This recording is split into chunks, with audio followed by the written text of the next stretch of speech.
You know that moment when you realize your entire childhood was a lie? When everything you felt, every whisper of doubt, every moment you questioned why you didn't quite fit, suddenly clicks into place like a puzzle piece you've been holding upside down your whole life. That's what happened to me. And it started with a birthday gift wrapped in cruelty. I'm Penny. I'm 35 years old. And for as long as I can remember, I've been the ghost in my own family story. Growing up in Charleston, South Carolina, our house was one of those grand old colonials on the historic district. White columns, wraparound porch, magnolia trees that bloomed every spring. From the outside, we looked like Southern perfection. Inside? Inside, it was a mausoleum of unspoken resentments and carefully maintained appearances. My mother, Helen, was the kind of woman who never left the house without lipstick. Every hair in place, every word measured. And my sister, Emily, God, Emily was her masterpiece. Golden hair that caught the light just right, a laugh that could fill a room, a personality so big and bright that everyone else became background scenery. Including me. Especially me. I learned early how to be invisible. When Emily got a C in algebra, Mom would say, "Well, she's just so creative, numbers aren't her thing." When I brought home straight A's, Mom would glance at my report card like it was a grocery receipt and say, "That's nice, Penny. Can you help me with the dishes?"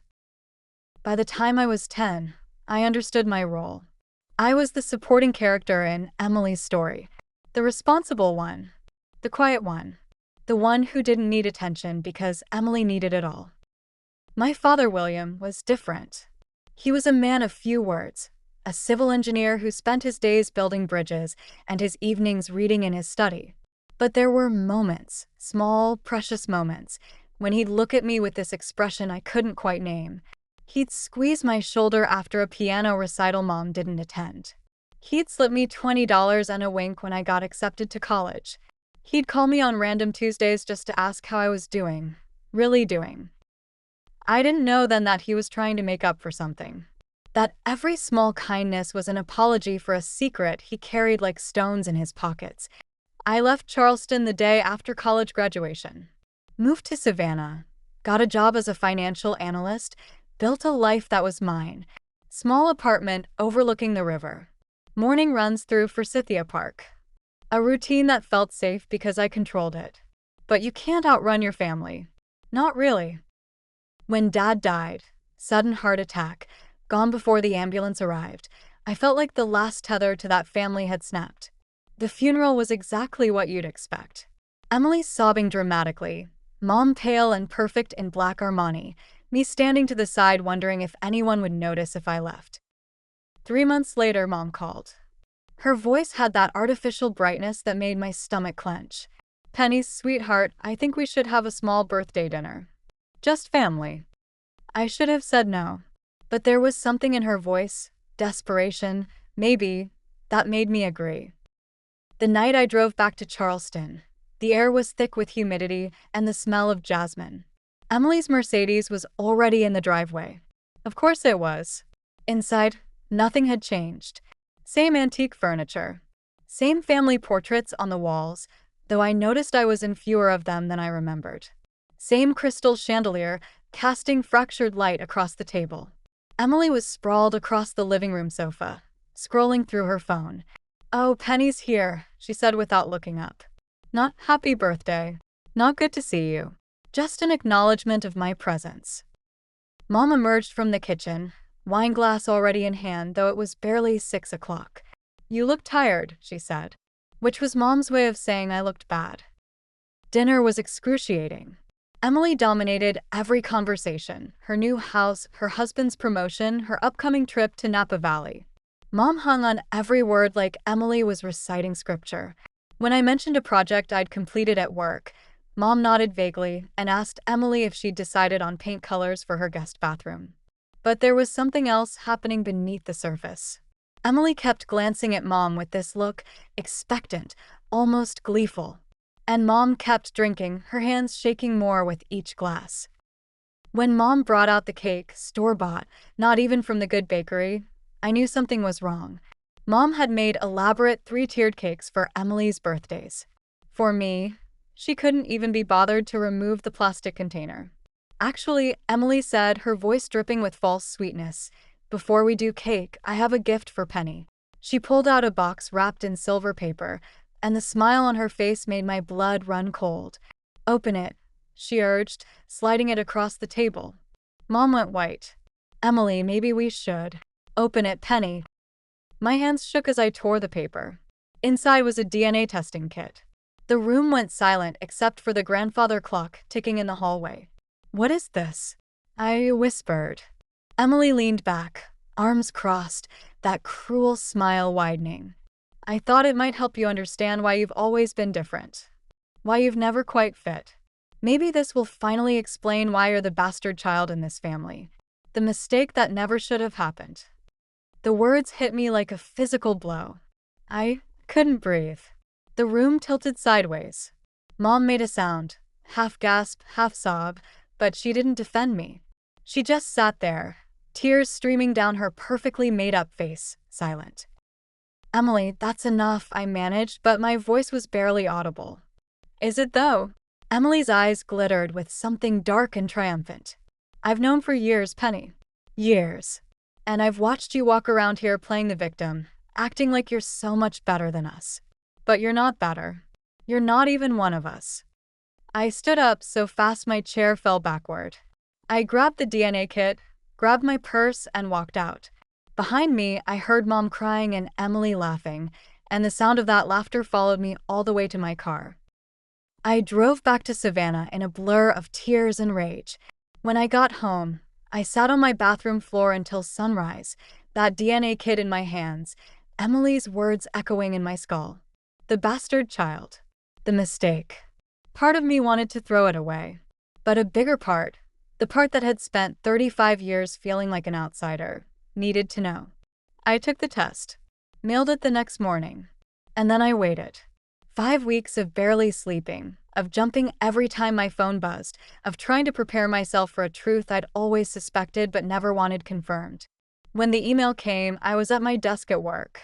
Tuesday afternoon. Ordinary in every way except it was the day my entire existence got rewritten. No biological relationship, detected with the listed family members. I read it 3 times. Then 3 more. The words didn't change. But there was more. A match. A suggested connection to a family named Thompson. A name I'd never heard. A bloodline that was mine but completely foreign. I didn't cry. I just sat there, numb, as everything clicked into place. Every dismissal. Every comparison. Every moment I felt like I didn't belong. I was right. I never did. I sent a screenshot to our family group chat with one line. "Anyone want to explain this?" My phone exploded. Mom called immediately, her voice high and panicked. "Penny, baby, please, you have to delete that. This is complicated. Things happened a long time ago. Your father and I worked through it. We moved past it." "You moved past it?" I cut her off, my voice shaking. "You moved past the fact that I'm not Dad's daughter? That you lied to me for 35 years? That you let Emily torture me knowing the truth?" She sobbed, made excuses, begged me to understand. But she never apologized. Not once. Emily didn't call. She texted, finally. "Now everyone knows what you really are." I called her. "Why?" My voice cracked. "Why did you do this? Why humiliate me like that?" She laughed. Actually laughed. "Because I've been carrying this secret since I was 15 years old. Do you know what that's like? Watching Mom coddle you out of guilt? Watching Dad treat you like you were special when you're nothing but proof of Mom's betrayal? Dad loved me. Dad pitied you," she spat. "And now, finally, the truth is out. And finally, the people who deserve his estate will get it. Not you. Not the bastard." She hung up. I sat there, phone in hand, shaking with a rage so pure it felt like fire in my veins. That's when I started digging. I called old family friends, neighbors, Dad's colleagues, and a picture emerged that made my blood run cold. Emily had been planning this. 4 months. She'd been meeting with estate lawyers, asking questions about inheritance laws, about legitimacy, about what happens when a child isn't biologically related to the deceased. She'd been building a case to cut me out of Dad's will before his body was even cold. The DNA test wasn't a cruel joke. It was a legal strategy. I hired an attorney, Maggie Hu, a woman with a reputation for destroying people who underestimated her. I brought her everything. The DNA results. Screenshots of Emily's messages. Testimonies from people who'd heard Emily talking about fixing the inheritance problem. The photo I'd found in my old closet, Mom holding baby me, standing next to a man who wasn't William, with "Forgive me" written on the back. Maggie listened, taking notes. When I finished, she looked up. "Your sister made a critical mistake." "What?" "She assumed your father didn't know. But men like William, quiet, observant men, they always know. And they plan accordingly." 3 days later, I got a call from Donald Iverson, Dad's estate attorney. "Penny, your father left very specific instructions for a will reading under certain circumstances. Those circumstances have now been triggered. I think you should bring your attorney." The morning of the will reading, Savannah was drowning in rain. Maggie and I drove to the law office in silence, windshield wipers beating a rhythm that matched my racing heart. We arrived first. The conference room was all dark wood and leather, windows overlooking the river, rain streaming down the glass like tears. Mom came next. She looked like she'd aged 10 years in 3 months. Gray at the roots, hollows under her eyes, hands shaking so badly she could barely hold her purse. She looked at me once and I saw everything. Guilt, fear, regret, but still no apology. Then Emily arrived. She swept in like she was walking a red carpet, designer suit, heels that cost more than my rent, hair blown out perfectly despite the rain. And she brought her own lawyer, some shark in a $1,000 suit. Emily's eyes met mine, and she smiled. That same cruel, triumphant smile from my birthday dinner. She thought she'd won. Mr. Iverson entered, carrying a thick folder. He sat down, adjusted his glasses, and looked at each of us in turn. "Before we begin," he said, "I want to note that William Ellington anticipated complications. Everything I'm about to share was prepared with full knowledge of circumstances that some of you may find difficult." Emily's smile faltered. Iverson opened the folder and began to read. "I, William Robert Ellington, being of sound mind and body, declare this my last will and testament. To my daughter, Penny Ellington, I leave 70% of my estate, including the family home, all investment accounts, and associated assets." The room exploded. Emily shot to her feet, her face contorted with rage. "She's not his daughter. We have proof.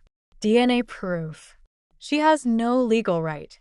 "Sit down," Iverson said quietly, but with such authority that Emily actually obeyed.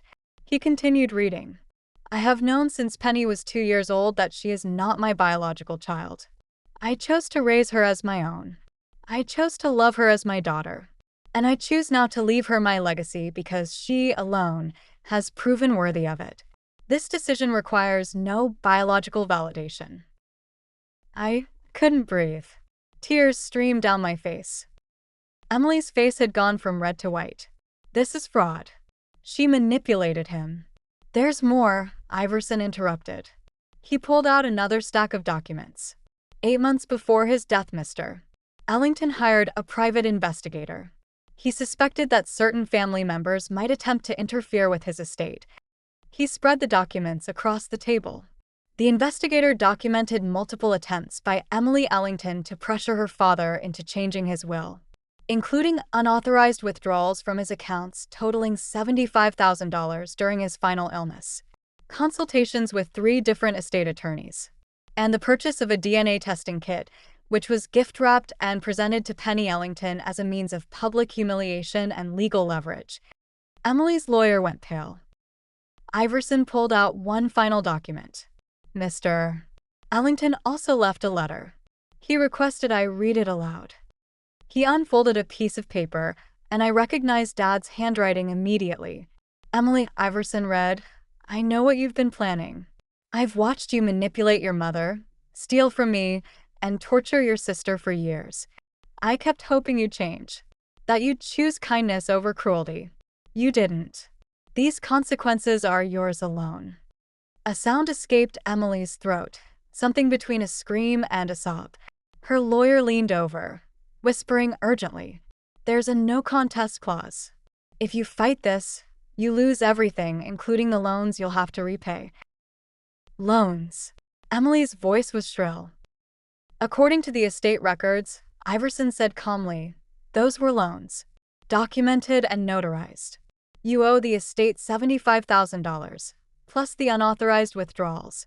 Total $150,000. You have 1 year to repay." Emily looked like she might vomit. "This should be mine," she hissed, her voice breaking. "All of it. I'm the real daughter. I'm the one who stayed. You're the one who stole from a dying man," I said quietly. "You're the one who weaponized my pain. You're the one who spent years making me feel worthless because it made you feel powerful." I stood up. "You didn't lose this inheritance because of me, Emily. You lost it because of who you are." Iverson handed me one more envelope. "Your father left this for you. Private." I opened it with shaking hands. "Penny, you spent your whole life thinking you were invisible. You weren't. I saw you. Every moment. Every kindness you showed when no one was watching. Every time you made yourself small so others could feel big. You were my daughter. Not by blood, but by choice. And that choice was the easiest I ever made. You are worthy. You always were. Love, Dad." I broke. Completely. Sobbed so hard I couldn't breathe, and Maggie's hand on my shoulder was the only thing keeping me upright. When I finally looked up, Emily was gone. Mom sat frozen, tears streaming silently down her face. "Mom," I said softly. She looked at me with such devastation. "I'm sorry," she whispered. "I'm so sorry, Penny. For everything." "I know," I said. "But sorry doesn't erase 35 years. Sorry doesn't give me back my childhood. I want to make this right." "Then let me go," I replied. "Let me live my life without carrying your guilt." The legal aftermath was swift and brutal. Emily tried to contest the will anyway. The judge dismissed it in minutes. The no contest clause activated. Her inheritance vanished. The loans became due immediately. Within 6 months, she'd sold her house to pay the debt. Her husband left her. Her perfect life imploded under the weight of her own cruelty. I didn't feel victorious. I just felt tired. I sold the Charleston house, used the money to buy a small cottage in Asheville, North Carolina. Mountains instead of coastline. Fresh starts instead of old wounds. Mom tried to visit once. I let her. We sat on my porch drinking sweet tea, not saying much. She apologized again. I accepted it. But I didn't invite her back. Some relationships can't be repaired. They can only be released. Emily never contacted me again. I heard she moved to Denver, started over, tells people she's an only child. Maybe that's better. Maybe we both get to rewrite our stories now. I think about Dad every day. About the man who chose to love me when he didn't have to. Who saw me when everyone else looked through me. Who made sure, even in death, that I knew I mattered. That's what family should be. Not blood. Not obligation. But choice. And love. And seeing someone for who they really are. I'm 36 now. I have a life that's mine. A home that feels safe. A future that isn't haunted by the past. And I finally understand what Dad was trying to tell me all those years. I was never the mistake. I was always enough. I love you, Dad. Thank you for watching, and if you really enjoy the stories, please don't hesitate to subscribe to our channel. This shows us you really want more. Here's another video to watch.